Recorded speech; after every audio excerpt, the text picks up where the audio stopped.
हरिहर भंगिया लहरदार चर्चा करतानी। हरिहर भंगिया लहरदार चर्चा करतानी। ओहिरे चारा चावा में 3 जना के बोलवले बानी। ओहिरे चारा चावा में 3 जना के बोलवले बानी। ब्रह्मा और विष्णु महेश चर्चा करतानी। ब्रह्मा और विष्णु महेश चर्चा करतानी। हरिहर भंगिया लहरदार चर्चा करतानी। ओहिरे चारा चावा में 3 जना के बोलवले बानी। ओहिरे चारा चावा में 3 जना के बोलवले बानी। राम लखन हनुमान चर्चा करतानी। राम लखन हनुमान चर्चा करतानी। हरिहर भंगिया लहरदार चर्चा करतानी। हरिहर भंगिया लहरदार चर्चा करतानी।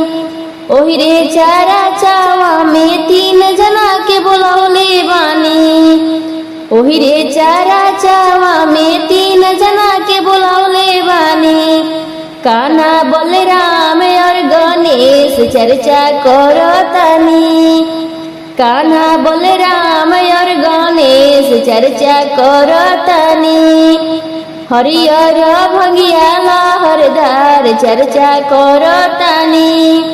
ओहिरे चारा चावा में 3 जने के बोलवले बानी। ओहिरे चारा चावा में 3 जने के बोलवले बानी।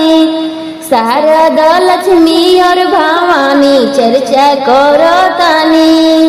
शारदा लक्ष्मी और भवानी चर्चा करतानी। हरिहर भंगिया लहरदार चर्चा करतानी। ओहिरे चारा चावा में 3 सूत्र मंगले बानी।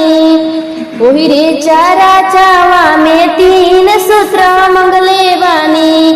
दाया और चर्चा पड़े नाम चर्चा करतानी। दाया और चर्चा पड़े नाम चर्चा करतानी। हरिहर भंगिया लहरदार चर्चा करतानी।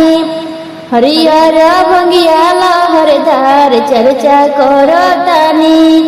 ओहिरे चारा चावा में 3 सूत्र मंगले बानी। ओहिरे चारा चावा में 3 सूत्र मंगले बानी। दाया और चर्चा पड़ नाम चर्चा करतानी।